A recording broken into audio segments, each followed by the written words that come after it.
somebody's come up here and saying you should be Sir Brian Duncan. What do you think about that? How do you spell the Sir? I don't know. Or at least an MBE somebody's put in here.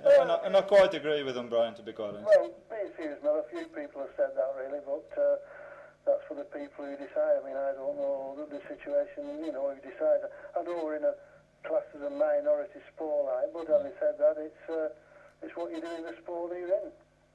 Yeah, somebody here put something off. He says, ask Brian if he remembers the 20 across in the Vernon Building Society competition at Stockport as Eton Norris, and he had a lucky off against me. He hasn't put his name, but you might remember that game. I don't remember. No, probably not. Not when you win them luckily, Brian. Well, you forget them when you have some luck, don't you? Have you got any sort of... You obviously see a lot of players. Have you got any people who you might tip for a bit of stardom? Any youngsters? I mean, like Wayne Ditchfield looks a terrific prospect to me.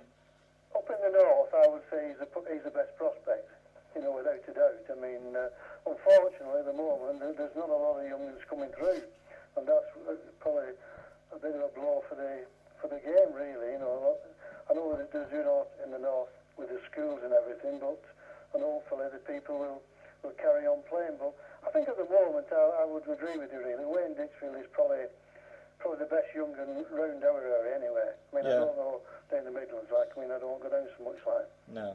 Well, there's a few good young lads coming here, but Wayne, he does look a terrific prospect. I mean, he's already winning Open tournaments, isn't he? And he's only just reached 18, I believe.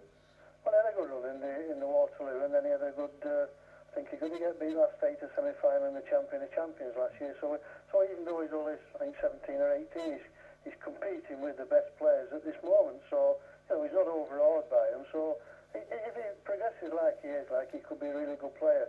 Yeah, that's right.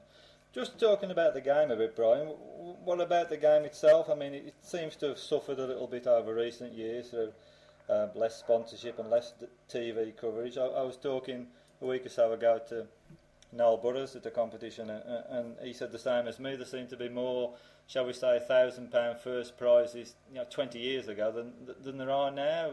Do you see the same?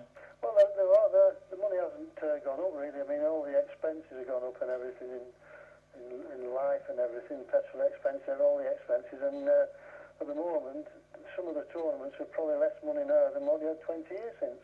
Yeah. And it's just the way it is. I remember Andy Buckley and Stuart Buckley. I know Stuart Buckley won the Spring Waterloo about 20 years since, and I think he got £1,000. And then I think it's about 4 or 5 years since Andy Buckley won the Spring Waterloo. I think he got 600. Yeah. So the money's not.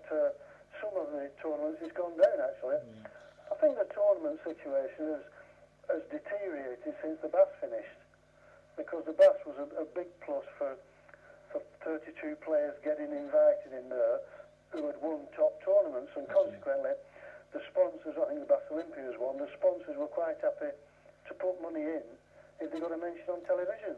That's right. Well, I think when the Bass finished, from our point of view, especially up in the north, we lost a lot of handicaps because the people who sponsored the handicaps felt that it wasn't worth the while.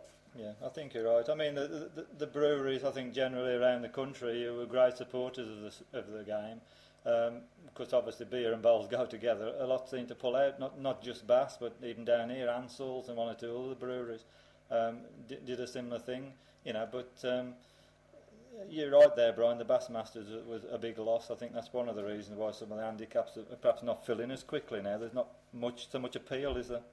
Well, the appeal's not there for the sponsor. I mean, I think the Dulux at Todmorden, I think they used to sponsor and put like £1,000 in, and if they got a mention on the television, like the Dulux winner, and especially if the person that won 2 or 3 rounds in it, then they were getting mentioned on the television, which £1,000, 1,500 was nothing to them really, with all the publicity on the television.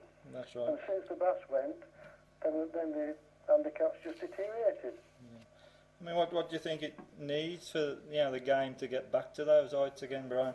It's very difficult, isn't it, really? I mean, I don't know. I mean, obviously, number one priority is sponsorship, and I think the way to get sponsorship is to get more television coverage.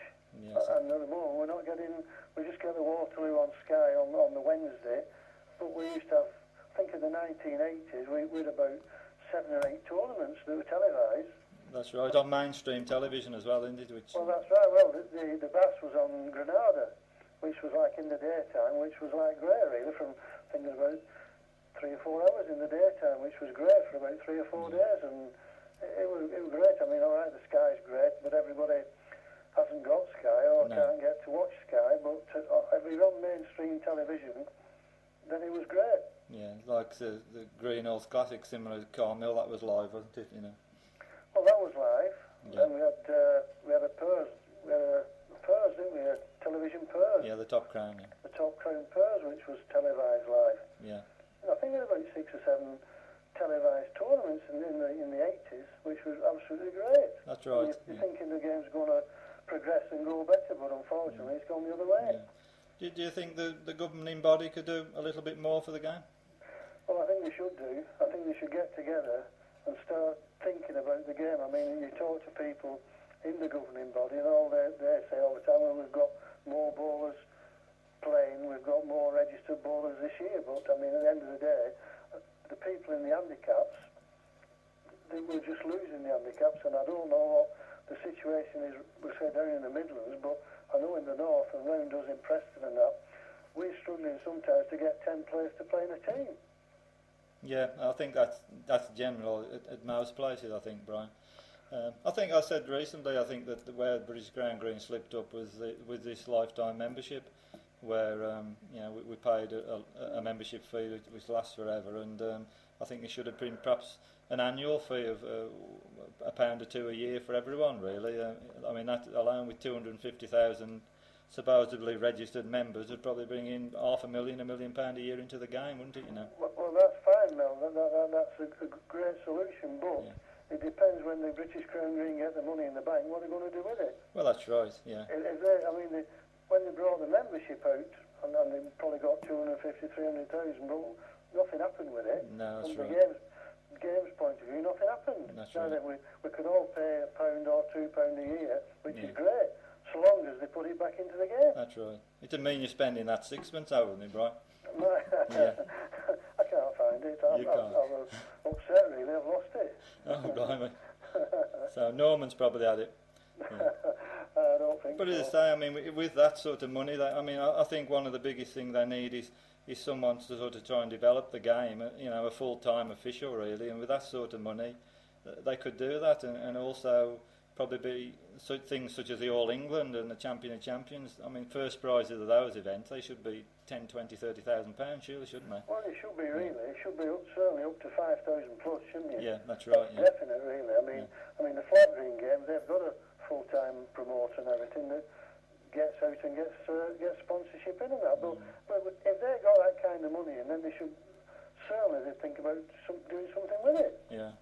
And it's then, I mean, all the top sports, it's all right, like some people say, well, all the top players will benefit from it, but all the top sports on the television, the people who are watching want to watch the top players. That's right, yeah. All right, you hear some people saying, well, but if you get some of these televised tournaments, say it was like the Bass, then not everybody would have a chance. If you run a 32 back again like the Bass, or say the Waterloo or someone like that, then everybody has got a chance to qualify. That's You right. might have 32, 40 handicaps to qualify him.